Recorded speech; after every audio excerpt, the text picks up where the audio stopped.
Martın 6-sında Yapaq-Cəbəd rayon təşkilatında Konstitusiya və Suverenlik ili çərçivəsində 8 Mart Beynəlxalq Qadınlar Günü münasibəti ilə tədbir keçirilib. Tədbirdə Yeni Azərbaycan Partiyası Ağcabəd rayon təşkilatının əməkdaşları, şəhid ailələrinin üzvləri, ərazi partiya təşkilat sədrləri və YAP fəalları olan qadınlar iştirak edib.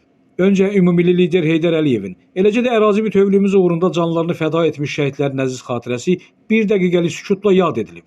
Tədbiri giriş sözü ilə açan Yapaq-Cəbəd rayon təşkilatının sədri Rövşən Əhmədov tədbirdə iştirak edən qadınları və onların simasına bütün Azərbaycan qadınlarını 8 Mart Beynəlxalq Qadınlar Günü münasibətilə təbrik edərək, Azərbaycan qadınlarının ağlı zəkası, hər şeydən əvvəl yüksək analıq keyfiyyətləri, müdrikliyi, sədaqəti, qəhrəmanlığı və digər müsbət keyfiyyətləri barədə geniş danışıb.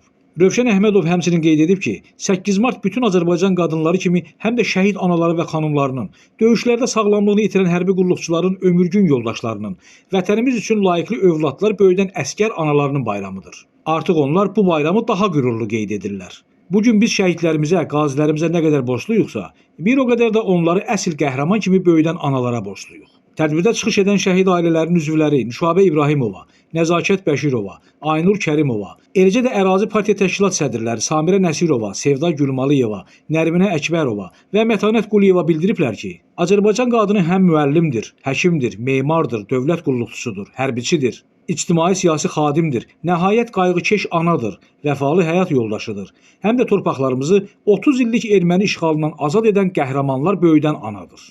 Çıxış edənlər bu əziz gündə onları unutmadıqlarını, tədbirə dəvət etdikləri üçün Yapaq-Cəbəd rayon təşkilatına öz minnətdarlıqlarını bildiriblər. 8 Mart Beynəlxalq Qadınlar Günü münasibəti ilə keçirilən tədbirdə iştirak edən bütün xanımlara açıqçalar və gül buketləri təqdim olunub. Bayram tədbiri çay süfrəsi arxasında davam edib.